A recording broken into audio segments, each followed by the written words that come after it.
From the beginning of his time on Earth, man has always been fascinated by monsters, real or imagined.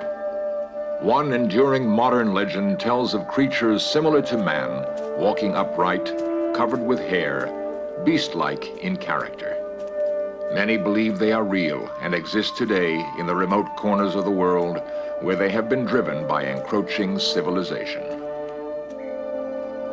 They were first known as the Abominable Snowmen.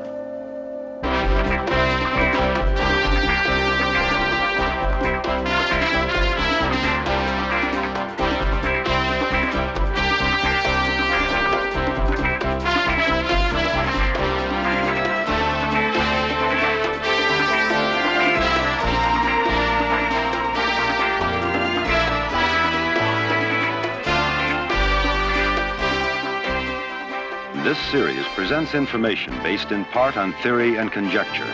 The producer's purpose is to suggest some possible explanations, but not necessarily the only ones, to the mysteries we will examine.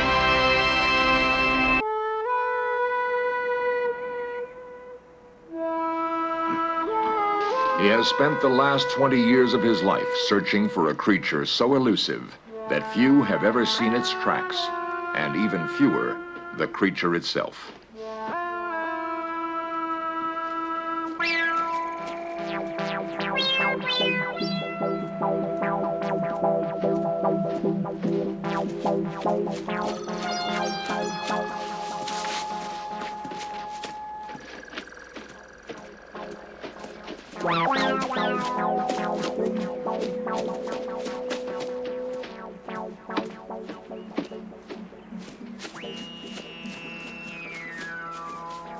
Peter Byrne believes he has come close to the creature on more than one occasion. He has never actually seen the sure-footed beast that has been glimpsed in primitive surroundings. But as civilization pushes deeper into the wilderness, Byrne believes a confrontation with man is inevitable.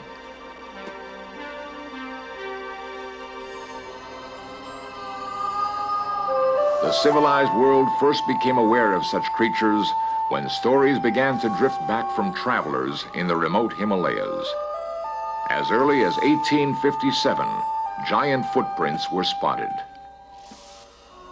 In 1906, a man-like creature walking upright on two legs was seen in Sikkim by English explorer H.J. Elwes. But the subject was not taken seriously until a group of British climbers attempted to be the first to reach the top of Mount Everest, the highest mountain in the world. In 1953, Queen Elizabeth's coronation in London was matched by news that Edmund Hillary's expedition, led by Colonel John Hunt, had reached the summit of Mount Everest. Later, headlines stated that the expedition had sighted footprints of some enormous two-footed creature and sent back photographs to prove it. The world was fascinated. The creature was dubbed the Abominable Snowman, and he became a household word. In 1953, Peter Byrne was one of those who heard the stories and was attracted to the subject. He made his first trek into the Himalayas. To be involved in the hunt, he had to abandon one career to begin another. He left the Royal Air Force and worked in Darjeeling, northern India. While I was there, I became interested in big game hunting: tiger, leopard, buffalo. Then we hunted in the dense jungles that run along the edge of the Himalayan foothills. Then, in 1968, he stopped. He simply did not want to destroy beautiful animals just to put them on a wall as a trophy. I left hunting and went into conservation, wildlife conservation. I could never kill again. Because of his expertise in tracking animals, he was a natural choice to lead the first scientific search for the Abominable Snowman, an expedition financed by Texas oil millionaire Tom Slick. Slick was killed in a plane crash, but by that time, Byrne had caught the snowman fever and has devoted his life to the search. This is the greatest hunt that anyone could ever go on. A mysterious creature, elusive, shy, nocturnal, living in an enormous area of extremely difficult terrain, and it's a near impossible dream. To see one of these creatures would be like meeting a man stepping out of the primeval world, a prehistoric being. It would be like reaching back into the past. This is what keeps me going. This is the spur.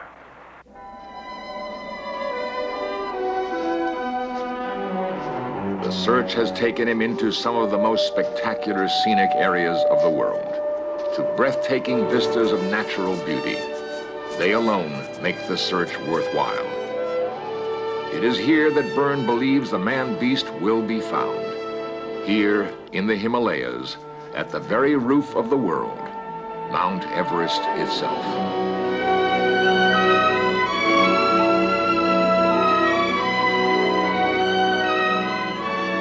Many believe the abominable snowman originated in Nepal and Tibet, migrated northwest into China, and eventually crossed over the frozen Bering Straits into Alaska, continuing down into the Pacific Northwest. In the Museum of the University of British Columbia, Peter studies American Indian legends which tell of a similar creature the Indians call Sasquatch, the same man-beast called Bigfoot today. The Indians had no doubt he existed, and as they did with all living things, they treated Sasquatch with respect. Sacred totems symbolize the Indians' deep reverence for nature. They accorded to all living things a divine spirit. Theirs has always been a reverence for life. To them, the Sasquatch was no imagined demon. If we are to convince modern science that the man-beast exists, we must learn how it lives and where it hides. Peter's search next takes him to London, which has always been a center for abominable snowman study because of England's close association with India and the Himalayas. He has come to hear first-hand stories from a group of highly respected scientists and mountain experts, including John Hunt, now Lord Hunt, leader of the 1953 expedition, Dr. Michael Ward, physician to the original climb, and a world-leading mountain climber, Don Whillans. The round robin of their stories is fascinating. First time I remember having seen the tracks of the Yeti was before the war. And this, Mike, I think you would agree that at that time nobody was particularly interested commercially in the... This is in the 30s? In the 30s, in 1937, when I was on a very small expedition up the Zimu Glacier underneath the east face of Kanchenjunga. It was interesting because these tracks were heading for a very high and quite difficult to reach col called the Zimu La at about 19,500 feet. And there were two tracks side by side. When we got to the top of the col, the extraordinary thing was, it was a knife edge of ice. It was quite reasonable slope on one side, but it was an ice cliff on the other, that the tracks were visible below us on the steep side, on the south side, and the creatures, whatever they were, had crossed the car. So that was the first time I had evidence of that, and the supporting evidence was that only a year later, Bill Tillman was in that area, not knowing about the evidence I'd produced, or what I'd seen. He saw exactly the same thing, except that it was one single pair of tracks going on the same route, in the same direction, and crossing the col. I spent 9 months in the Himalaya from September to through to June in the Everest region at 19,000 feet doing medical research. And during this period, we came across two lots of tracks. In the center are the tracks attributable to the Yeti. There were another series of footprints which are very much more obvious with my ice axe beside. My ice axe is approximately 12 to 14 inches long, and you can see the footprints are very clearly etched in the snow. We followed these for about 100 yards down the glacier, but we could see them continuing on into the distance. Lord Hunt will always remember another incident. In 1953, while we were training before we went to the foot of Everest to climb the mountain, and this was a training camp at about 17,000 feet, heard a wailing cry across the glacier at half a mile away. In fact, a series of sort of yelping calls, long drawn out. Wondered what on earth they were. was a long, wailing, long drawn-out call, and it was repeated. Possibly something like a peacock. From all of his research, both in the Himalayas and the Pacific Northwest, Peter has gained a clear picture of the snowman, a composite of its appearance and habits. Imprints left on the ground give me a view of its stride, its enormous loping gait. The stride averages from 40 to 50 inches. From the depth of the footprints, I know it's a heavy creature, more than 300 pounds, and it's extremely agile, jumping mountain crevasses with ease. For all its great physical strength, it appears to be shy and docile, eating small rodents, roots, and berries. But there is no record that it has ever harmed a single man. In Search Of will next go with Peter Byrne to Nepal, where he hopes to find absolute proof that the snowman exists. The people who live in the villages of the Himalaya mountains are called Sherpa. Despite their shy, mild-mannered ways, these people are capable of rugged climbs with incredibly heavy pack loads. They form the backbone of any expedition, including the successful assault on Everest in 1953. The Sherpa are not the doubters and skeptics that Western men are. Sherpa legends accept the fact that a huge, hairy creature lives among them. They call him the Yeti. To us, he is the Abominable Snowman.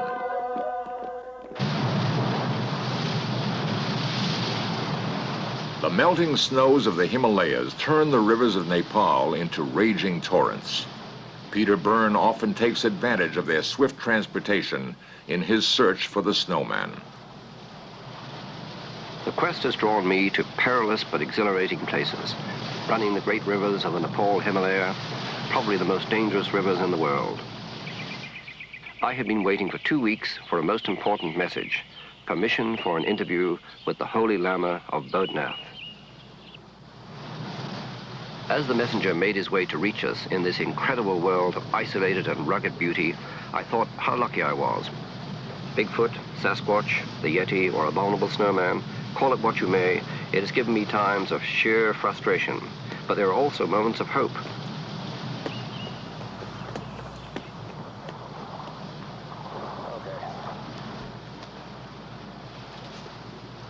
Right.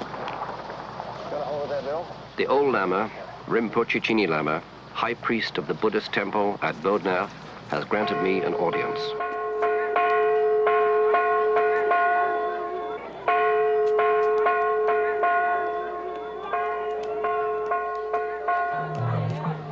Kathmandu, the capital of Nepal, is one of the few cities of the ancient world unspoiled by tourists. Off regular plane routes, it looks as if it has been frozen in time. But under its calm exterior, a world of intrigue flourishes. Sharing its high mountain borders with Red China, it is one of the very few windows to that world. Agents and spies from many countries jostle each other in the marketplace, with more spies here than in most other cities in the world. Peter Byrne is not concerned with the present. Rather, he has come to Kathmandu seeking a dramatic link with man's distant past. I was looking for eyewitness accounts of Yeti sightings. I hoped the Rinpoche could help. The Holy Lama, I was told, knew of the Yeti at first hand and could provide new clues for me to follow in my search. Oh, yeah. And as you know, I have been looking for the Yeti.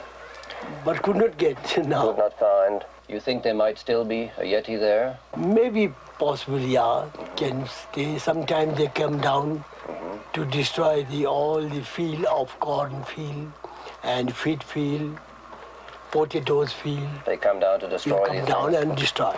And frighten the villagers? Yeah. This piece of bone that you showed me, this is a Yeti, a piece of Yeti bone. How old would you say this was? About 50 years back. 50 years back, I see.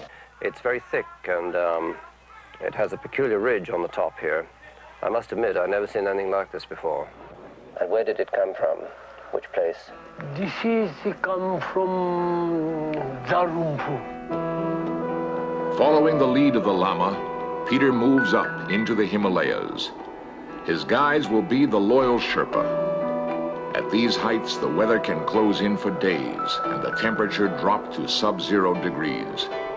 One feels cut off in an isolated world of beauty and danger, where time is meaningless, where it is easy to believe the incredible tales the Sherpa calmly tell. On my last Yeti expedition to Nepal, I had seen several sets of tracks and heard incredible stories of sightings.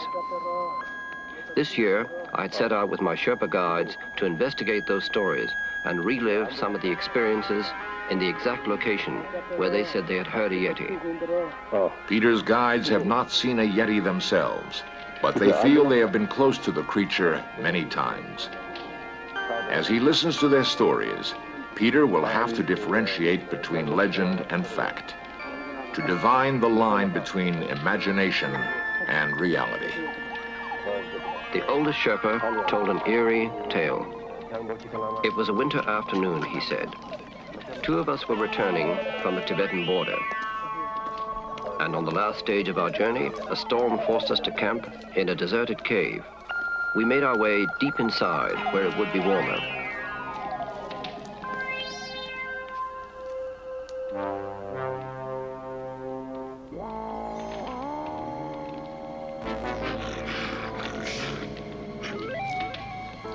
And we heard what we thought was someone calling out and coming in our direction.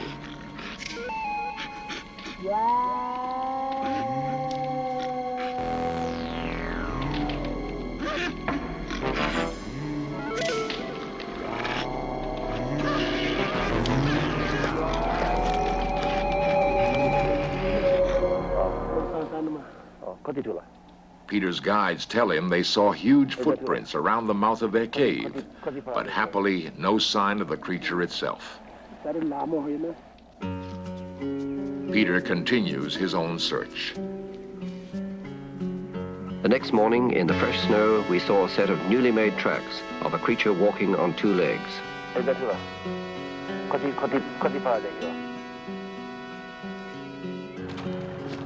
As Peter leaves the Himalayas and his Sherpa companions, he continues to believe more than ever that the snowman exists. His plane rises from the highest airstrip in the world. Peter looks down on a world so vast and so remote that indeed it does seem possible for a rare species to remain hidden, unseen by man, for centuries. I believe in the man-beast. There's historical evidence. There's the enormous habitat that can feed, support, hide them. And there's the very, very good evidence of the continuing eyewitness reports. The most compelling evidence Peter has ever heard is from mountain climber Don Whillans. Whillans recounts what he saw in the Himalayas in 1968. During the night, I got to thinking about this creature because there seemed to be some kind of an atmosphere. Certainly the Sherpas had gone very quiet. I say there was this feeling around, a sort of feeling of being watched in some way. I had a feeling that whatever it was still around. I felt that quite definitely. You get used to, when you climb a lot, you get very used to trying to pick out small dots of people against the mountainside. And very often what you think is people are rocks, and very often, you know, what you think is rocks because they don't move when you want them to, turn out to be people. And I thought, well, I'll note the position of all the dark patches, it could be rocks, and I'll just see if any of them move, no matter how slowly. Anyway, I was just beginning to get a little bit cold, and I thought, oh, well, you've imagined it all. When suddenly I was sure the position of one of these rocks had moved. So I watched for a couple of minutes, and then suddenly I saw this rock definitely move. It started bounding up the slope. And that was the last I saw of it. course, people come up with all kinds of suggestions about why didn't you set up a camp and follow it? It's absolutely ludicrous. And then they say, well, couldn't you have taken a gun up and shot it? My own personal feelings, which I'm sure wouldn't be shared by a big game hunter or a fellow that worked in an abattoir, is that if I did it, it would be murder. If this creature had survived for hundreds of thousands of years, who am I to go around shooting it? My feeling was, the best of luck, mate. If you survived up here, and I've had the luck to see perhaps something of you, I, for one, felt quite happy that it buzzed off doing its own thing, because this is something that's very difficult to do, isn't it, in this day and age.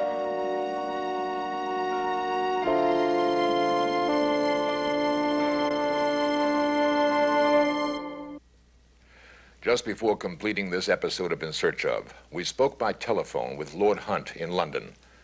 He had just returned from the Himalayas, where a reunion was held of the original members of the Mount Everest climb. One night, during that reunion, while camped near Mount Everest, each member of the group was awakened by cries outside their hut. This cover of the English Geographical magazine shows us what they discovered in the morning. Clear tracks of some huge two-footed creature were found nearby. Lord Hunt photographed those tracks, and this is one of those photographs. After more than a quarter century, new evidence of the abominable snowman.